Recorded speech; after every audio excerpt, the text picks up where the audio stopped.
உங்களுக்கு தனியா நிக்கிறதுக்கும் தெரியணும், குழுவோடு இருக்கவும் உங்களுக்கு தெரியணும்.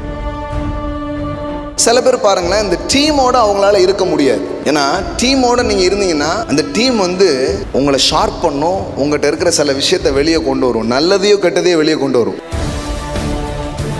தலைவன் இல்லாமல் ஒரு மனிதனால் வளர முடியாது. there is no leader, there is no growth. ஏன் மக்கள் நிறைய நேரத்தில் தலைமையின் கீழ் இருக்கிறது இல்லை அப்படின்னா, ஒன்று, தவறான தலைமையை நிறைய பார்த்துருக்காங்க. அதனால எனக்கு யாருமே வேண்டாம், நானே ராஜா, நானே மந்திரி. அடுத்தது ஏன் இருக்கிறது இல்லை அப்படின்னு பார்த்தீங்கன்னா, இவங்க மாற்றப்படுவோமோங்கிற பயம்.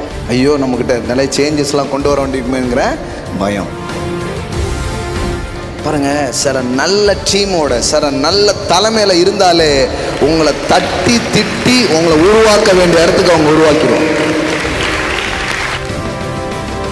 பாருங்க, உண்மையான தலைமை உங்களை புறக்கணிக்காது. குறை இருந்தாலும் உங்களை ஏற்றுக்கொண்டு உங்க கூட நின்று பயணித்து நாளைக்கு அந்த குறைவு பதிலாக ஒரு பெரிய நிறைவை நீங்க காண்ற அளவுக்கு அது உங்க கூட நிற்கும். அதுதான் உண்மையான தலைமை. இயேசு அப்படிதான் நின்னார். தன்னை மறுதலித்த போதும், தன்னை விட்டு அவர்கள் தூரம் போன போதும் அவர் அவர்களை ஏற்றுக்கொண்டு அவங்க கூட நின்று கடைசியில பாத்தீங்கன்னா அவர் இல்லை, ஆனா அவர் இருந்தா என்ன நடக்கணுமோ அதை இவங்க செஞ்சாங்க. அதுதான் தலைமைத்துவம். ஜீசஸ் மாதிரி ஒரு பெரிய தலைவர் யாருமே கிடையாது. அவர் ஒரு ரட்சகரா மட்டும் நம்ம பார்க்கிறோம், ஒரு சேவியரா பார்க்கிறோம், ஆண்டவரா பார்க்கிறோம். ஆனா he is a great leader, மாபெரும் தலைவர் அவர். எவ்வளோ பெரிய சாதனையை நீங்க வாழ்க்கையில பண்ணணும்னாலும் உங்களுக்கு இந்த ரெண்டு குவாலிட்டி அவசியம். ஒன்று தனியா நிற்கிற துணிவு, இன்னொன்று மக்களோடு இசைந்து போகிற மனது. வெறும் கனவு மட்டும் போதாது, உங்களுக்கு ஒரு குழு தேவை. You need a team. So நம்ம ஒரு குழுவை உருவாக்குறது கொஞ்சம் கஷ்டம், ஆனா குழுவை உருவாக்கிட்டா எல்லாமே சுலபம்.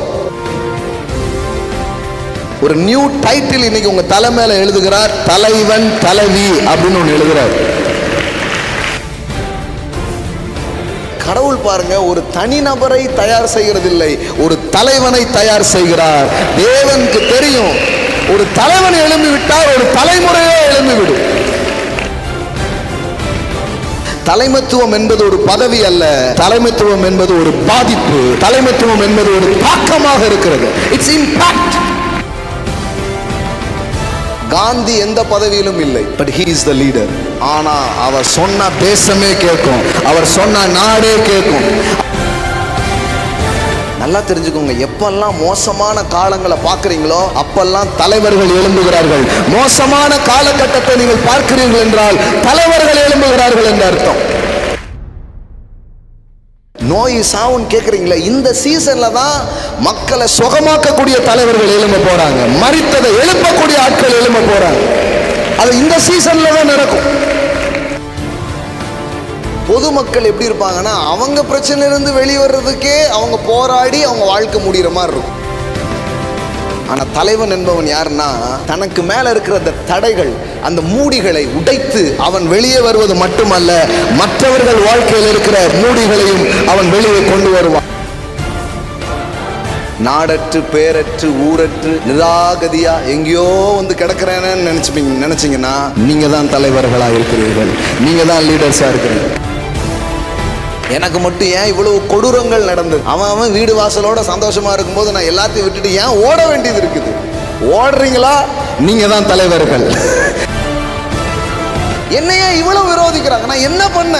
நீங்க பண்ணதுக்காக விரோதிக்கல, பண்ண போறதுக்காக விரோதிக்கிறாங்க, பண்ண போறதுக்காக விரோதிக்கிறாங்க.